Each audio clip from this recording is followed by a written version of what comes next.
Silay City was first settled in 1565 under the name Karabkob, which means rib cage in Hiligaynon. In early writings, the settlement was also referred to as Kalubkob, Karakol, and Karako.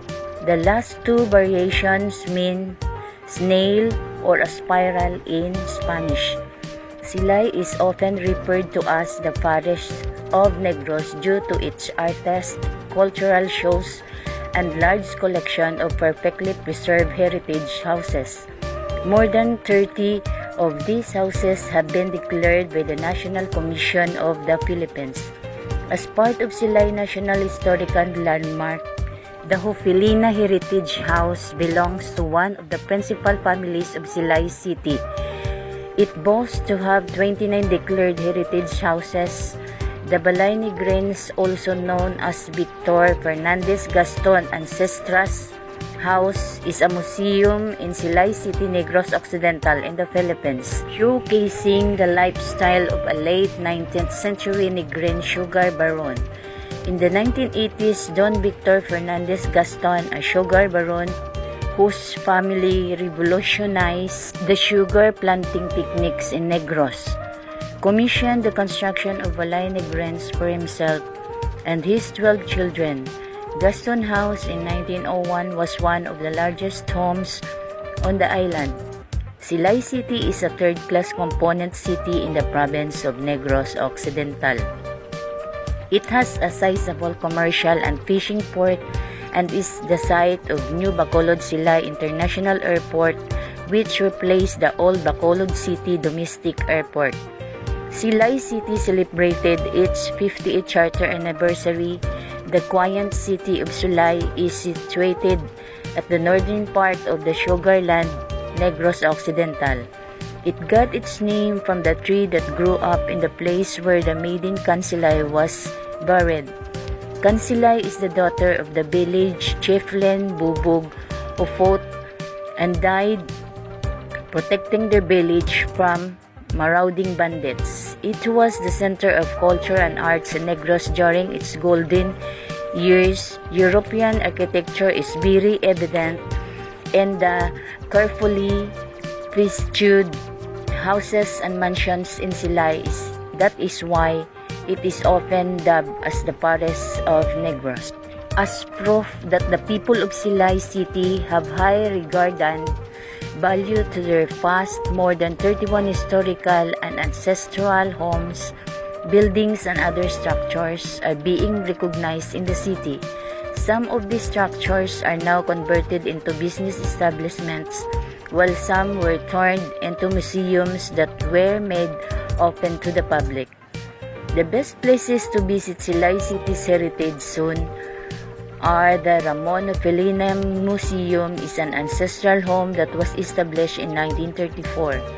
The artwork of two renowned artists such as Pablo Picasso and Francisco Goya, the writings and other works of Gato Rizal, and paintings of Felix Hidalgo and Juan Luna.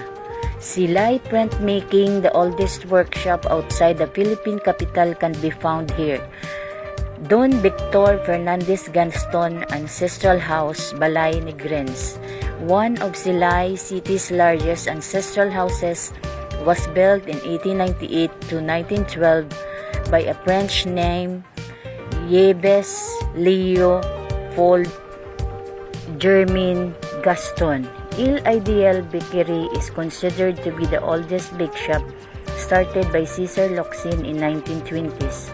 Bernardino Landoni Museum, completed in 1908, was the first owned by Don Bernardino and Doña Isabella Landoni, known as the Pink House, relics and remnants of old Negros.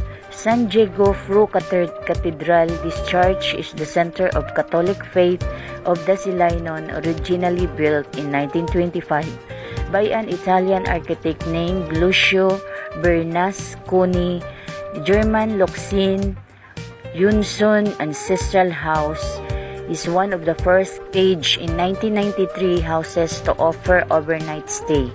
Vicente Conlo Montelivano Heritage House, bahay na bato, packed which is possibly from late Spanish colonial Perigo to the early American period.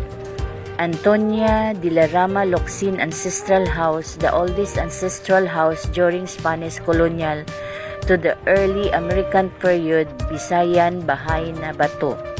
Jose B. Gamboa Ancestral House, the Oro Plata Mata House. Leandro del Rama Locsin Ancestral House, a new classical house, was built in 1925 by Italian architect Birasconi. Teodoro Murada Ancestral House, often called as the White House, owned by the family of Teodoro Murada. The house is a fusion of Spanish and American colonial architecture, and due to its cultural, architectural, and historical significance. Jose Cortiza Locsin Ancestral House, well-preserved house in Silay. It was built in Art Deco architecture during the 1930s and was owned by Jose Locsin, a Filipino doctor and politician. Lino Lupi Severino Ancestral House, first development store in Negros, Valdivia building, most commercial business in the city. Maria Ledesma Goles Ancestral House, a classical example of a townhouse. Angelo Araneta Ledesma House, Balay, Verdi. This heritage house was built in 1930s. It combines the American clapboard and colonial plantation style. Digna Lopez Consing Ancestral House is a two-story French-American heritage house owned by the Consing family. Jose Pitong Ledesma Ancestral House, built in 1917, a renowned Silaynan pianist, conductor, and philanthropist.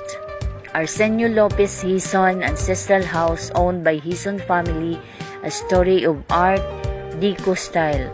Old Silay Port, built in 1933 by the Italian architect Lucio Bernasconi. This port, with an approximate length of 1.7 km. One of the longest ports in Asia, Silay City is a perfect place to go for people who love a combination of history and traveling. Is an understatement. Silay City can surely satisfy someone's hunger for an amazing view, awesome food, rich culture, and remarkable experience. There are 16 barangays. Silay is a coastal component city in the province of Negros Occidental. It has Hospital Teresita Halandoni Hospital, Highway Silay Festival every 12th day of June, Pugad Viewing Deck. The Parish of Silay was established in 1776, and its first church was built of light materials, bamboo, cogon grass, and nipa palm during the time of Gobernador Silio Alijo Severino. There are lots of ancestral houses became famous because of its numerous ancestral houses. All of these are well preserved and livable. Silay is sometimes called as the Paris of Negros. Silay is a celebration that brings to life an old legend featuring Silay, the village princess, and several other characters. The festival name is the Silaynon Saitan, cheering others on to join in the celebration. Silay City's beautiful ancestral dating from the late 19th century to the early 20th century. It is now that specializes in the local history. It is one of the best heritage cities, continues to retain its charm and beauty. Silay City is a city that has rich, elegant, and colorful history. Their ancestral home was the biggest Spanish-influenced mansion built during the height of the Philippine industry's success. Silay City, a stroll to these historic houses, reveal history in progress. They are the saviors of our glorious past, having endured earthquakes, typhoons, and other catastrophes while still standing strong. These historical houses were constructed so that we may see how vibrant and lovely our history was, a better results from a well-preserved history.